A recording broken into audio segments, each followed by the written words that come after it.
நம் முன்னோர்கள் வழிபாட்டில் ஏன் நறுமணம் மிக்க மலர்களையே பயன்படுத்தினர் தெரியுமா?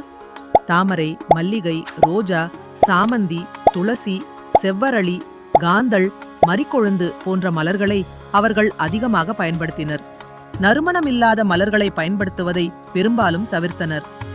மலர்கள் வெறும் அலங்காரத்திற்காக மட்டுமல்ல, அமைதிக்காகவும் இறை வழிபாட்டிற்கும் நோய் தீர்க்கும் மூலிகையாகவும் உணவாகவும் வாசனை திரவியங்களாகவும் நம் முன்னோர்கள் பயன்படுத்தினர்.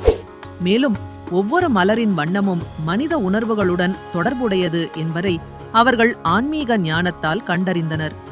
மலர்கள் பல மருத்துவ குணங்களை கொண்டுள்ளன. மேலும் அவை தாவரவியல் மற்றும் மருந்தியல் ஆய்வுகளிலும் பயன்படுத்தப்படுகின்றன.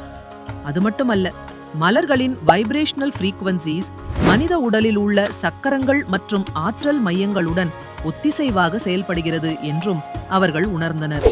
இன்றைய அறிவியல் கூட மலர்கள் காற்றை சுத்திகரித்து நோய் எதிர்ப்பு சக்தியை அதிகரிக்கும் என்று கூறுகிறது. மொத்தத்தில் மலர்கள் வைப்ரேஷனல் ஃப்ரீக்வன்சிஸ் கொண்டவை என நம் முன்னோர்கள் கண்டறிந்து பயன்படுத்தியதை இன்றைய அறிவியல் கூட ஒப்புக்கொள்கிறது. நன்றி, வணக்கம்.